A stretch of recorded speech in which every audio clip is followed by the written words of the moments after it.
వస్తే ఏం చేస్తాం? చికెన్ సెంటర్ పోతాం, అర్ధ కిలోనో కొట్టించుకొని వస్తాం. ఇంట్లో సుత ఏ చిన్న దావత్ చేసుకున్న సుత ముందే చికెన్ షాప్కి పోయి ఒక 5-6 కిలోల చికెన్ కొట్టన్నా అని చెప్పి వస్తాం. ఇక ఆదివారం వచ్చిందంటే చెప్పే తరికే లేదు. ఇంట్లో ఖచ్చితంగా ముక్క ఉండాల్సిందే.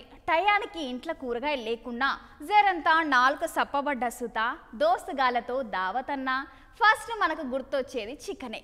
అది మొన్నటి మాట. మరి ఇప్పటి మాట ఏంటంటే దమ్ముంటే నన్ను కొండ్రు సూతం అని కోడి సవాల్ విస్తున్నదోళ్ళు. కిలోకి 270 రూపాయలు. మరి అన్నా జర తోలు తీసి అంటే ఇంకో 20 రూపాయలు ఎక్కువనట. మొన్నటి వరకు 200 రూపాయలు ఉండే కోడి ధర ఇప్పుడు 270 అయిందట. ఇంకో 2 రోజులైతే 300 అవుతుంది అనిపిస్తుంది. అసలే ఎండాకాలం కాదు వాళ్ళ, గందుకే రేటు గట్ల పెరుగుతున్నదంట.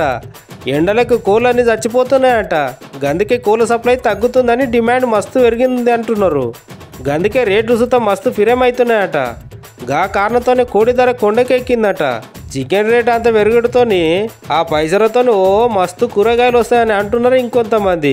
చికెన్ పెట్టే పైసలతోని వారం రోజులకు బొచ్చెడు కూరగాయలు వస్తాయి అంటున్నారు. ఇంకా మార్చి నెల రానే లేదు, ఎండలు ముదురనే లేదు.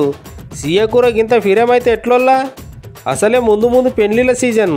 గిట్లయితే తుణుకల కూర నమలుడు కష్టమే ఉందిగా.